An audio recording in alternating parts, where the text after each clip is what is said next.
Jeff Rossin, you have put together a music festival. Tell me about the Shipyard Festival. Where did you get this idea from? Sure, we started Shipyard in 2018. It kind of came out of this idea of what was needed in a community, in a space where there's not a lot of touring music. And we spent a lot of time talking to folks in the area and asking what was kind of missing or what they'd like to see. And kind of a big outdoor music event kept coming up.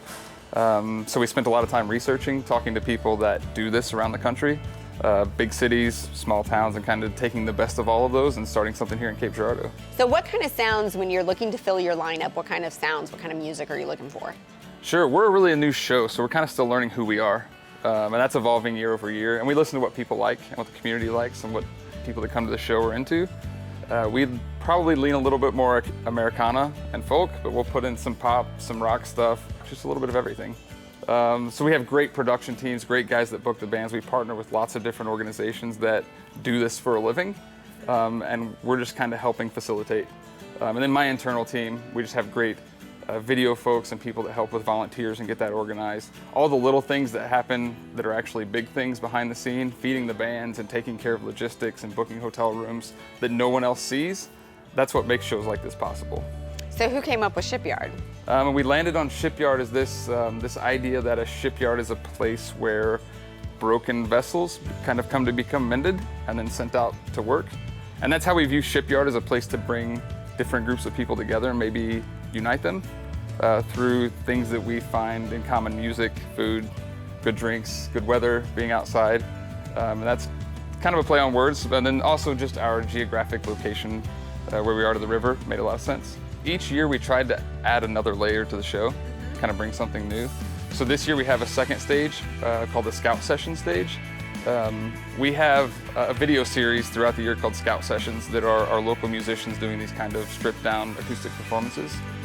So we brought in a stage for the 7 we did this year, and they're playing in between main stage acts on that stage. So it's solo singer-songwriter, acoustic. And then our sponsors, our headline sponsors, actually set up interactive experiences throughout the venue. So everything from, there's a shipping container with free nitro cold brews and affogato and espresso they're giving out from the local coffee shop that a church, LaCroix Church, actually puts together. The Bank of Missouri has teamed up with the Humane Society, and they have some puppies in there that people are hanging out with, which is a big hit. Yeah, United Airlines, St. Francis, they're all doing these great build-outs throughout it. So beyond the stage and the food, there's also cool stuff to interact with all day. You started to think this through. Had you been to a lot of other music festivals? Like, did you go and do research? Yeah, so I grew up in Southeast Missouri, and my parents didn't give me Lollapalooza tickets or like send me to big festivals. Like, we just couldn't do that, right? I didn't either. As I got older, I got to go to more shows and went to Lolla and went to Bonnaroo and these different bigger shows. I was always trying to figure out how can we scale that to a smaller market. I don't have no intention of being, a 100,000 person show. We really like kind of what we're building as this kind of sense of community. So we're taking bits and pieces of those shows, and then we spent a lot of time researching and talking with festival organizers of those shows who are really gracious to give you any information you ask for. Their first advice is always don't do it. And then when you say I'm gonna do it anyway, then they give you all the advice. Because it can be a heartbreaking thing. You're dealing with weather, you have lots of people involved, but the payoff at the end is so worth it. So would you call this a success? Do you feel like a successful community member in bringing something to the masses? I feel good. I hope everyone else feels as good as we do about it. Just tired? Just a little bit. It's been a long couple of weeks getting it going, but here in a couple hours when the sun goes down and the lights are up, it's just the best experience.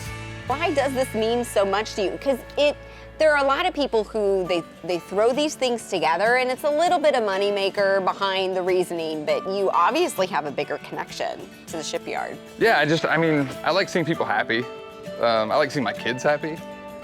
So they're out there right now. So at the end of the night, when I get to hug them, and they're having a good time, and the community's having a good time, and everyone's kind of forgotten what's outside the gates, that's the win for me.